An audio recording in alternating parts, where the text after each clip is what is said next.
warahmatullahi wabarakatuh. Pada kesempatan kali ini saya akan menjelaskan tentang hukum kekalahan massa atau Lavoisier. Jadi, hukum kekalahan massa berbunyi suatu reaksi kimia sebelum dan sesudah reaksi kimianya sama. Jadi, contoh A ditambah B sama dengan C tambah D.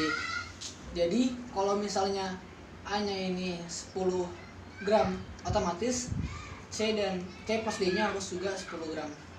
Nggak boleh beda, karena contoh lagi, misalnya CH4 ditambah 2O2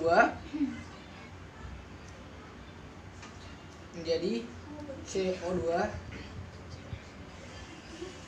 tambah 2H2O. Lain misalnya kayu bakar. Kenapa kayu? Kalau misalnya dibakar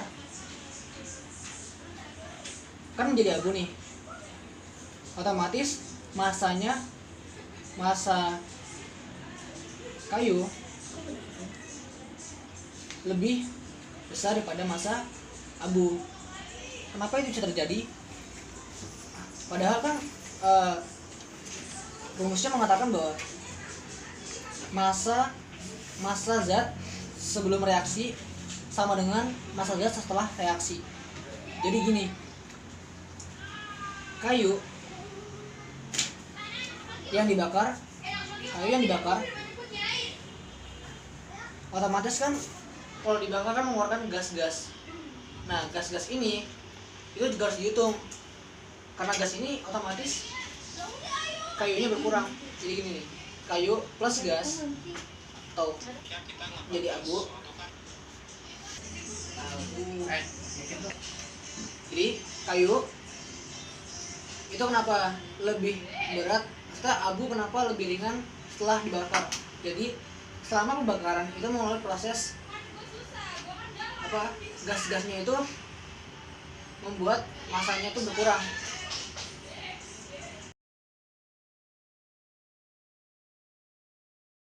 Perbandingan tetap itu hukum Proust tahun 1794 sampai 1826. Joseph Louis Proust berpendapat bahwa perbandingan massa unsur-unsur penyusun sebuah senyawa selalu tetap. Contohnya ialah perbandingan massa hidrogen dengan oksigen, yaitu 1:8.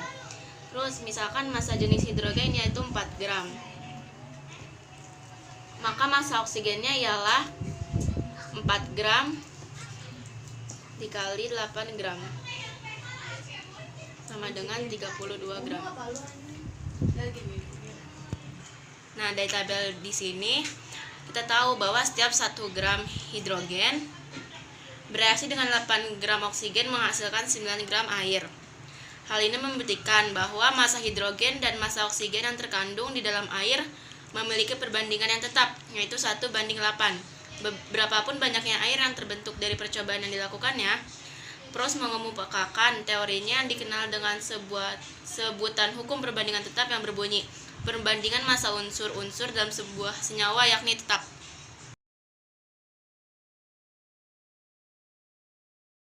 Perbandingan berlipat atau hukum Dalton.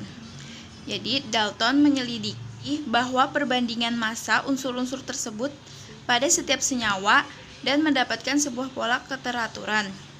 Pola tersebut dinyatakan sebagai hukum berlipat, yang menegaskan bahwa kedua unsur yang dapat membentuk dua senyawa atau lebih memiliki perbandingan komponen yang mudah dan sederhana. Pada percobaan yang pertama, ada 1,33 gram oksigen yang direaksikan dengan 1 gram karbon. Reaksi ini menghasilkan 2,33 gram karbon monoksida.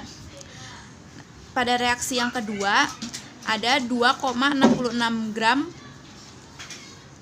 karbon yang direaksikan dengan 1 gram oksigen, itu menghasilkan 3,66 gram karbon dioksida. Jadi dengan massa oksigen yang sama, perbandingan massa karbon dalam senyawa karbon monoksida dan karbon dioksida, yakni bilangan bulat dan sederhana. Dalton mengemukakan teorinya yang terkenal dengan sebutan hukum perbandingan berlipat yang berbunyi, jika dua buah jenis unsur bergabung dan membentuk lebih dari satu senyawa, dan jika massa salah satu dari unsur di dalam senyawa tersebut sama, sedangkan massa unsur lainnya berbeda, maka perbandingan massa unsur lainnya dalam senyawa tersebut ialah bilangan bulat sederhana.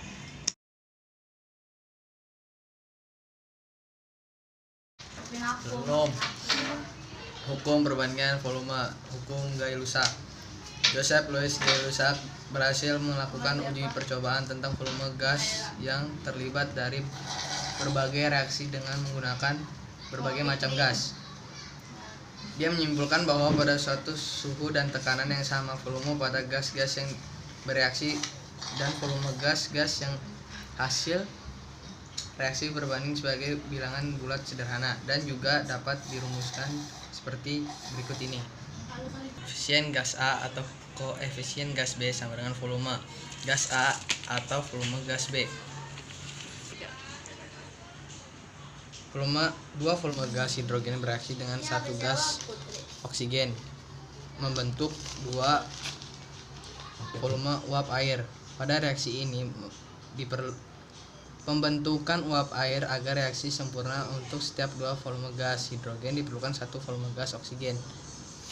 Dari percobaan ini, Gay-Lussac mengemukakan teori yang terkenal dengan hukum perbandingan volume yang berbunyi, pada suhu dan tekanan yang sama, volume pada gas-gas yang bereaksi dan volume gas-gas hasil reaksi berbanding sebagai bilangan bulat dan sederhana.